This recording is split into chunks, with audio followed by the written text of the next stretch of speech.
Hola Josefina, bienvenida a Poéticas del Puente, este programa que intentamos hacer para conectar las experiencias de escritoras y escritores con nuestra audiencia desde esta casa mítica que es el Teatro del Puente. Así que bienvenida. Muchas gracias. Oye Josefina, parte de nuestra revisión con nuestros invitados principalmente va en camino para reflexionar sobre el proceso de creación, ¿no? Proceso de la escritura. Y para partir siempre intentamos con esta primera pregunta que es ¿qué es la escritura para ti? Ya mira, me da un poco vergüenza estar aquí porque yo no me considero mucho escritora. No me considero mucho escritora porque como quizás todos los escritores tengo un ego desmedido y como nunca he publicado un libro grande y grueso siento que no soy escritora, ¿cachai? Me da las tonteras. Y yo estudié pintura, me dediqué a actuar, a hacer música un tiempo y quizás tardíamente tampoco mira, ya estoy quedando como una idiota que se preocupa por puras weas, pero muy tardíamente me empecé a dedicar más en serio a escribir. Sin embargo, la lectura yo diría que fue mi primer amor de la vida, desde siempre. Entonces yo llegué a escribir por una insistencia de tantos años de lectura, creo, y también porque algunos procesos creativos en otras áreas me tiraron para allá, ¿cachai? Yo actué en varias obras de teatro y en un momento que tuve un accidente muy ridículo haciendo deporte, qué bueno que hacía deporte en esa época, pero creo como que me excedí, bueno, la cosa es que tuve que estar en cama mucho tiempo. Y dije, bueno, voy a escribir una obra de teatro, sin nunca haber tenido muchos conocimientos de eso, pero como había actuado, cachada, yo me sabía que era capaz de hacerlo y escribí mi primera obra de un suácate. En esa época todavía yo no estaba segura de si iba a tener hijes o no, si me iba a reproducir o no, ahora estoy 100% segura. Creo que esa obra me sirvió para terminar de estar segura, pero como todavía tenía miedo, escribí sobre eso. Y bueno, cuento corto, spoiler, pasó el tiempo y la obra la llevamos a escena. Yo decidí producirla, cosa que fue una weá horrible. Dije, nunca más voy a hacer esto y ahora tengo muchas ganas de volver a hacerlo. Esa vez también actué mis propios textos y eso fue una experiencia bien grande también.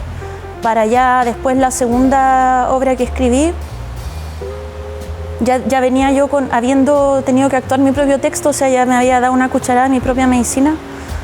Entonces, estuvo bacán.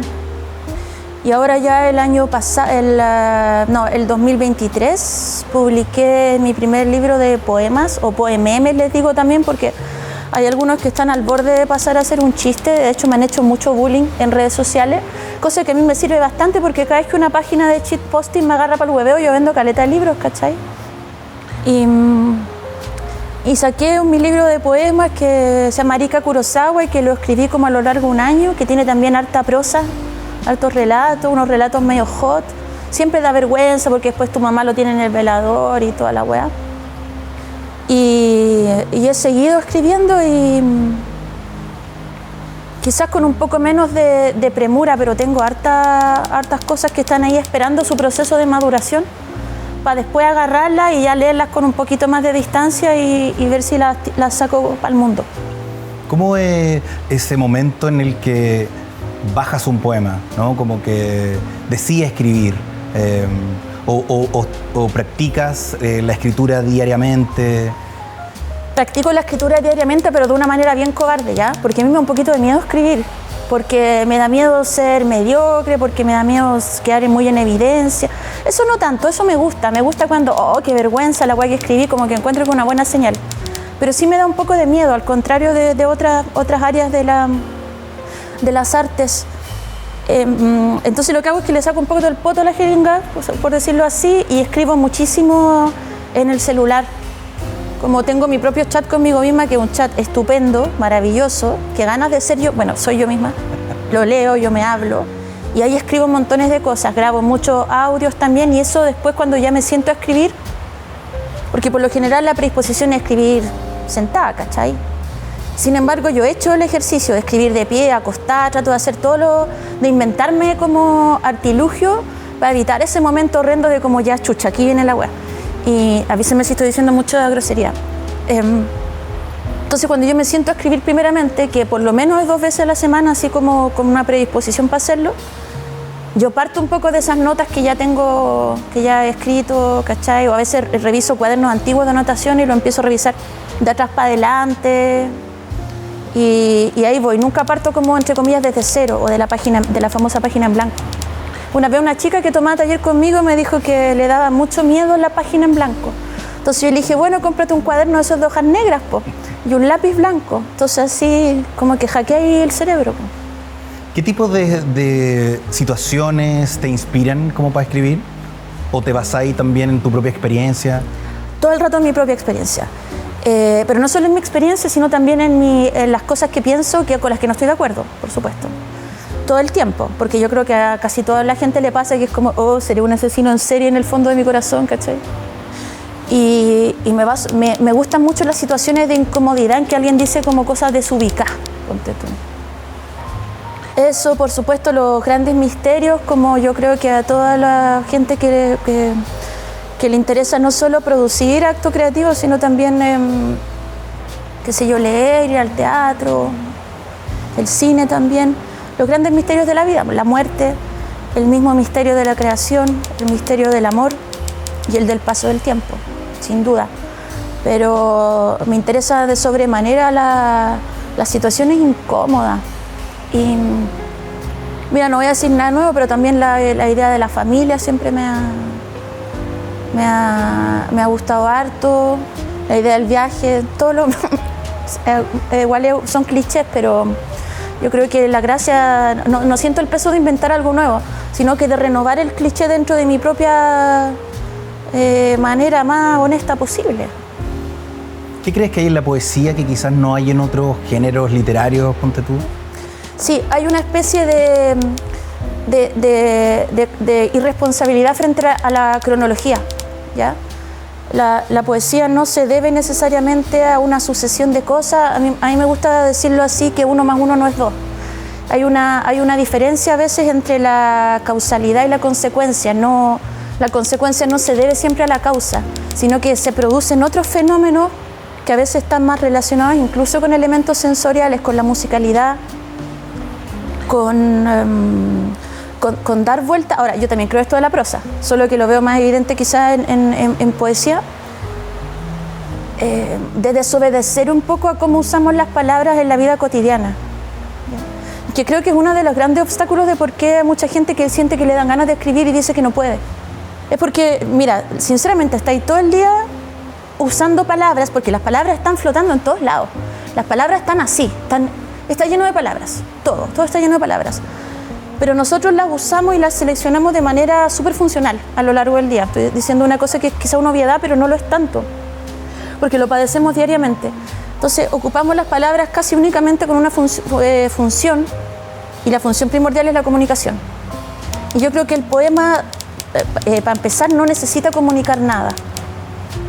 No es una de sus funciones primordiales. Puede existir, por supuesto, pero a veces es otro el medio de intercambio de imágenes entre quien lee y quien escribe, que no necesariamente pasa por una comunicación, ni mucho menos por una comunicación funcional. Entonces creo que ese tipo de pensamiento abstracto o de acercamiento al fenómeno de las palabras y del lenguaje desde otro lado es quizá una de las razones de por qué la poesía es tan importante y por qué el mundo no quiere que escribamos poemas y por qué tenemos que escribirlos, ¿ya? Porque a la sociedad no le sirven, ¿cachai? No va a venir el mundo institucional o el sistema, estoy hablando del sistema como una sociedad en general, a decirte, oye, ¿sabéis que realmente nos faltan poetas? Por favor, escribe un poema que el mundo lo necesita. No, nadie lo va a hacer, ¿cachai? Porque es algo que no tiene necesidad de existir hasta que ya existe. Y por lo mismo se crea bajo sus propias reglas y parámetros, creo. Como un espacio libre, o también es como una anarquía, también puede ser una... Sí, mira, eso ya, ahí nos podríamos ir en un tremendo bolón de la métrica versus el verso libre y lo que realmente creemos que es como la libertad en el proceso de escritura, ¿cachai? Porque sin duda yo y creo que todo el mundo sobre todo vivimos en una época además de sobreidentificación con nuestra propia identidad, ¿cachai? Se habla todo el tiempo que las identidades, antes estaba súper de moda ser diferente, ahora somos diversos, somos iguales, somos esto, somos lo otro. Y entonces a veces hay una como tendencia como a querer controlar el producto, la creación, el producto artístico, sí, producto, ¿por qué no? ¿Qué tanto? en pos de lo que yo creo que es como mi obra. Y yo cada vez creo más y aprendo más de la literatura, quizás de las artes en general, que uno es como una especie de vehículo para un algo que es bastante más descontrolado y poderoso. ¿Cómo la ciudad un poco aparece en tu trabajo? ¿Tomas elementos, me imagino, pero cómo aparece, cómo lo masticas? Sí, aparece. De hecho, el mismo Mapocho aparece en varios de mis textos. La ciudad a veces no explícita, sino como implícita. Por ejemplo, suponte que una obra ocurre solo adentro de una casa, pero porque hay miedo a salir afuera. Entonces ya estáis hablando de ¿y qué es lo que hay afuera? Hay, entre comillas, delincuencia, toda esta weá. Aguas muy sucias con cocodrilos, hay violencia, digamos. Y también yo hago montones eso de a veces ando con los audífonos puestos de pura chapa, porque en verdad ando puro escuchando lo que habla la gente y mira, las mejores conversaciones las vaya a ver sapeando el WhatsApp de la persona que va al lado tuyo en la micro, ¿cachai? Entonces todo eso, yo igual salgo con una predisposición bien así, a ver qué me va a entregar hoy día la calle, ¿cachai? Todo el tiempo. Y a veces encuentro anotaciones antiguas, por ejemplo, de palabras que ya no se usan. También eso me gusta. Y ahí voy viendo, casi que a medida que van apareciendo las palabras, yo voy viendo, mira, aquí se va conformando una especie de personaje. Nunca parto así como el abuelo, 60 años, trabaja en... No, ¿cachai? Siempre parto como de lo que dicen o lo que no dicen. Un poco igual hay cierta herencia, creo, como bien... del Flaner, del poeta francés, ¿cachai? Que decide como parar un poco dentro de la maquinaria y mirar qué está pasando. Hay mucho también del caminar como práctica estética, o del andar en micro, hasta la altura andar en metro, mira, andar en Uber como práctica estética ya hasta la altura. Y por ahí va, pero sin duda hay un montón de cosas. Fue súper impresionante también para el estallido, como la cantidad de palabras que proliferaban en las paredes y en todos lados. Esas son escrituras que son bien espontáneas porque no tienen esa presión de la autoría. Los rayados de los baños, ¿cachai? Todo ese tipo de cosas. ¿Y el río Mapocho? ¿Cómo aparece también? O me contaste que algunas cosas las tomaste de experiencias o directamente de historias relacionadas con el río. Sí, mira, la primera vez que yo vi el río Mapocho, éramos una persona muy pequeña, de haber tenido unos 10 años, y pasó un chancho flotando entero. Fue allá al inicio del río. Y yo como, chula, me hago voladito el río Mapocho. Y siempre, yo vivía en Temuco y nosotros teníamos la idea del río Mapocho. De hecho, yo tenía una revista con mis hermanas que se llamaba El Mapochín, ponte tú, que era como puras cochinadas, le decíamos nosotros, qué horrible.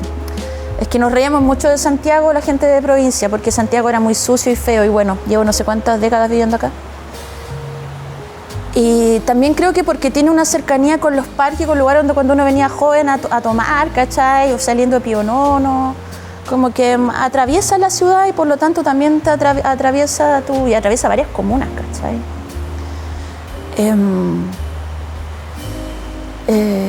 Sí aparece en varios relatos como una figura. Yo creo que casi todos los ríos tienen como su onda, porque como están en movimiento y uno los mira y es como, guau, no sé. Es como, y es parte fundamental de una ciudad, ¿no? Como que de repente las ciudades también se construyen al lado de los ríos por excepto por una, Temuco, que es la donde yo vivía, que mira, los buenos nos burlamos de Santiago, y Temuco es una ciudad muy arribista. Yo he escrito muchos poemas en contra de Temuco. A mí no me quieren mucho en Temuco por eso, ¿ya? Porque yo escribo poemas de Temuco y digo que es una ciudad horrible, porque lo es, a pesar de que tiene cosas muy lindas también y sin duda es como mi Comala, ¿cachai? Mi Macondo, toda mi chet. Pero es una ciudad que vive de espalda a su río, es la única que conozco, la verdad, porque todas las demás un poco lo incorporan, ¿cachai? Valdivia, qué sé yo, pero Temuco no. Oye, Josefina, hablábamos antes de la entrevista un poco de los talleres que también ustedes hacen con el Juan. ¿Cómo es esa experiencia también de no sé, de unir fuerzas, de generar estos colectivos de escritoras y escritores que quizás van partiendo o directamente son adictos a los talleres literarios Sí, o clubes de poesía, ¿no? Sí, mira, estamos a un paso de convertirnos en una secta. Yo a Juan le digo Antares del poema y nos agarramos para el huevo así. La verdad es que llevamos casi 2 años haciéndolo ininterrumpidamente. Creo que paramos en febrero paramos, por ejemplo. Pero el resto del tiempo, ahora estamos con 4 grupos a la semana, ¿cachai? Harto. Y a mí me encanta hacerlo porque te mantienen un rigor de como ya, ¿qué vamos a pasar esta semana? Donde tu García Lorca, ya, esta semana Pizarnik, esta semana el Tala de la Mistral. Entonces tenemos que estar constantemente leyendo y releyendo cosas que no hemos leído hace años. Entonces la exigencia de lectura que te pide es bacán. Y la verdad yo aprendo mucho en mi propio taller. Yo pagaría por ir a mi propio taller, aprendo caleta de las conversaciones que surgen, de las premisas, les damos harto ejercicios para escribir y por lo general nosotros también escribimos. Y en ese sentido, por ejemplo, ¿qué temáticas marcan, por ejemplo, ese hacer poesía hoy de parte de los talleristas? Sí, por lo general hay una predisposición a la poesía confesional, ¿ya? De buena primera. Nosotros intentamos salir un poco de eso y le ponemos nombres terribles como la dictadura de la primera persona, como para que entiendan un poco que se puede salir de ahí bastante y de ahí va a ir soltando un poco de la idea de que escribir es siempre expresar, o sea que va de adentro para afuera. Nosotros tratamos de meter estímulo externo y todos los cruces intermedios, entonces noticias, que agarren sus mensajes de WhatsApp, que ocurran otro tipo de cosas, no solo esta predisposición de como melancólica además, de adentro hacia afuera, sino que todas las otras posibilidades. El poema ensayo, el poema chiste, que el asunto se empieza a transformar casi en un cuento, que se metan diálogos, a veces ya cortes de raíz, ¿cachai? No se pueden usar adjetivos, ¿ya? O sea, cagaste con tu atardecer sublime. Aquí no hay nada sublime, compadre. ¿Cachai? Ese tipo de como también ortopedias o constricciones, muy así a lo Perec. ¿Qué pensáis de las nuevas herramientas como para escribir, como inteligencia artificial, ChatGPT, de repente pedirle un poema, así como... hay mucha escritora que lo utiliza, ¿no? Como para profundizar de repente también temática. Sí, mira, no estoy muy metida ahí y no sé bien lo que opino porque encuentro que todavía está media tonta la inteligencia artificial, como que todavía dice como weá, es chistoso igual. Pero no tengo muy claro, encuentro que... Mira, yo en general soy pro incorporar las tecnologías porque ¿qué hay que hacer? ¿Pelear contra el asunto? Por supuesto que siempre es bacán y agradable. A propósito, vais y bajáis el medidor de la luz y escribí a la luz de las velas como para tener la experiencia táctil y como visual distinta.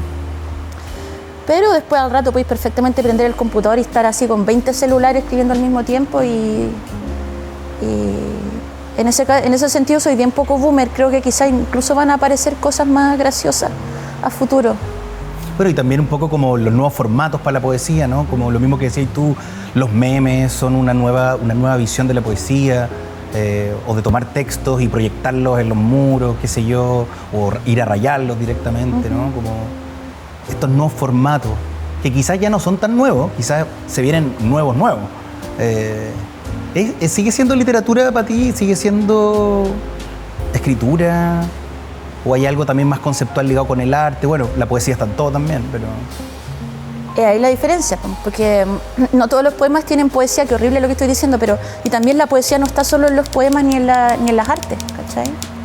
El fenómeno poético es algo, yo diría que casi imposible de describir, porque una vez que lo describes es medio como el silencio, ¿no es cierto?, esta paradoja. Entonces lo que más hace uno es que se inventa maneras para acercarse de alguna manera a ese algo. Y sí, leer digitalmente igual es leer, yo creo. Quizás ahí con los memes y los podcasts tengo algunos problemillas más, pero porque a veces veo que se reduce mucho hay una especie de como ansiedad por lo inmediato que la encuentro media contraproducente, porque a veces tenéis que demorarte un poquito, ¿cachai?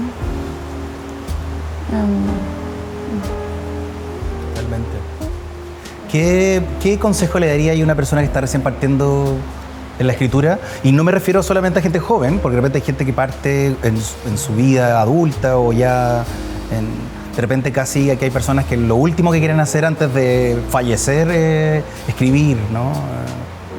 ¿Qué le recomendaría? Sí, mira, voy a dar un consejo que puede sonar ridículo, pero que es totalmente cierto. Yo encuentro que es cierto, y que es escribiendo se escribe. ¿Qué significa esto? Que escribiendo uno se enfrenta a las vicisitudes de la escritura.